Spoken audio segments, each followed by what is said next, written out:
here. It is provisioning day, and forgive the wind noise, but it's 15-mile-an-hour winds here.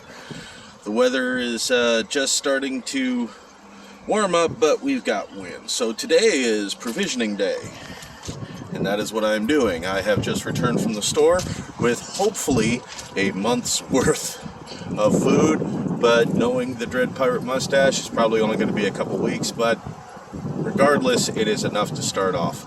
So, while I'm unloading during this provisioning extravaganza, I thought I would make a couple pointers.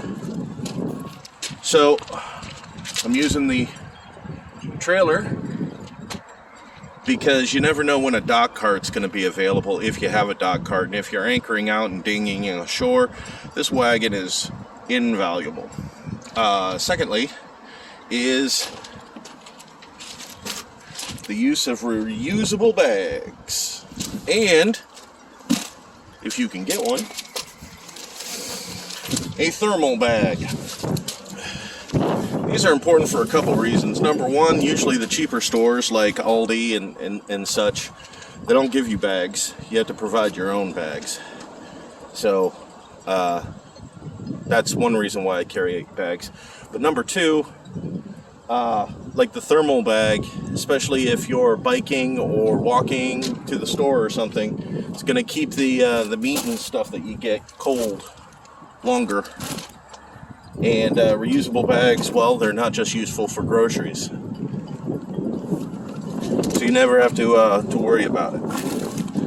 So that's me unloading. See you more for more provision extravaganza.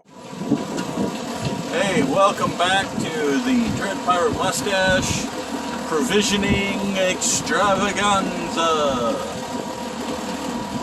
Well, not anymore. Okay, so I have all the fuel, and as you can hear, I'm burning some of it off. Forgive the wind noise. Winds are at 15 knots, gusting higher. Part of the life of a sailor. That's me checking the mains on the Falcon right now. I have also provisioned all the water. So I have food, I have fuel, I have water. Now all I need is the luck. If this weather holds up the way that it is, as you can see, it's nice and sunny. The clouds have broke and everything, but the winds are extremely high here. If it's like this come launch time tomorrow morning, I will be delaying. The gusts, it's 15-mile-an-hour sustained winds with gusts up to 35 to 40, which is handleable. Don't get me wrong, but you have to remember this is the first time, and I will be going for anchor. The winds are supposed to be very, very mild tomorrow night, and everything looks okay, but if the weather reports are lying to me, I will be delaying. But other than that, provisioning is done.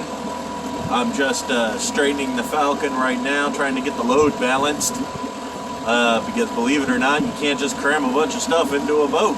It tends to want to heel to one side or the other, so I'm distributing and everything. That's one of the things that I've done. Unlike the fuel cans, which are lashed down to one side of the boat here, fuel cans are on that side over here. This side over here is my runabout and trailer. So unlike the fuel cans, the water cans are not... Whoa, the sun's in my eyes. The water cans are not lashed down to a particular side. I left them like this so that I can move them around as needed to try to keep the boat as balanced as possible.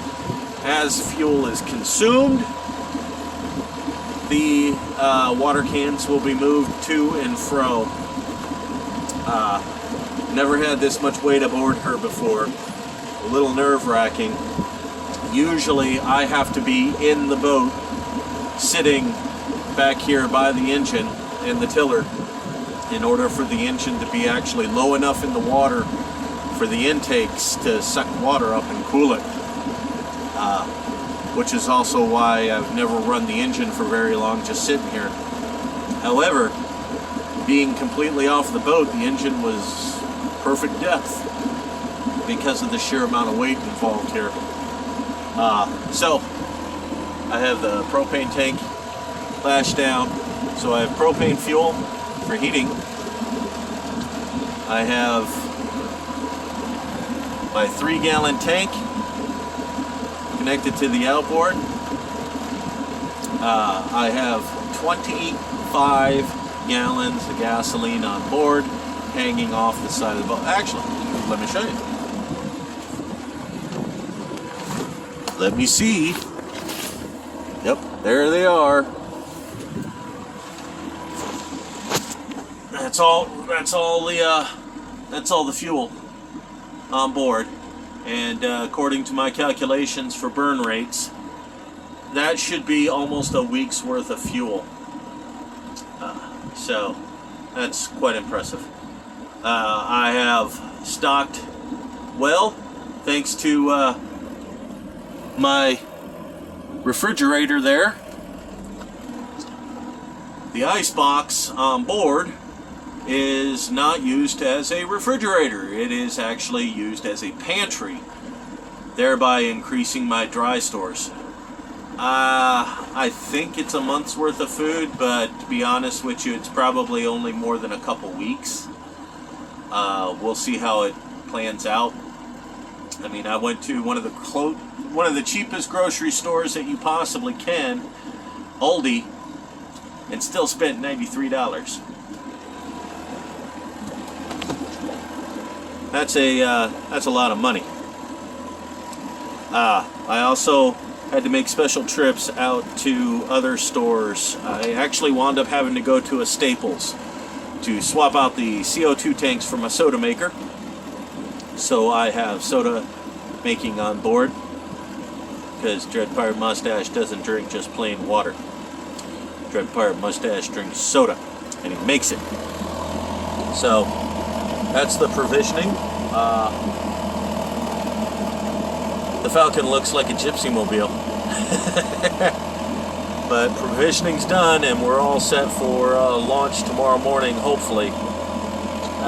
Several key systems have not been done just because I ran out of time today. I'll see about getting them done tonight, but I don't really think it's going to be done because, quite frankly, I'm really tired. And I don't want to be stressing too much. I just kind of want to relax. Actually, I just want to make myself something to eat, kind of relax, and get ready for tomorrow. They're not launch critical, but they are trip critical. For instance, I have not mentioned, although the autopilot system is up, running, and functional, it is not installed. So tomorrow, possibly the day after, I'll be without it. I just got to run the wires and rig the rigging on it and everything like that. I'll try to do some of it tonight, but I'm probably not going to get it done tonight. I don't need it. It'll make the trip easier, but to be honest with you, I'm more worried about getting launched than I am about having the autopilot installed. My subscribers stopped by today to wish me luck. Thank you guys. And a couple guys are talking about being out here tomorrow to get me sent off, so I won't be launching single-handed. That's always a thing. So until launch day, this is Dread Pirate Mustache. Continue to wish me luck.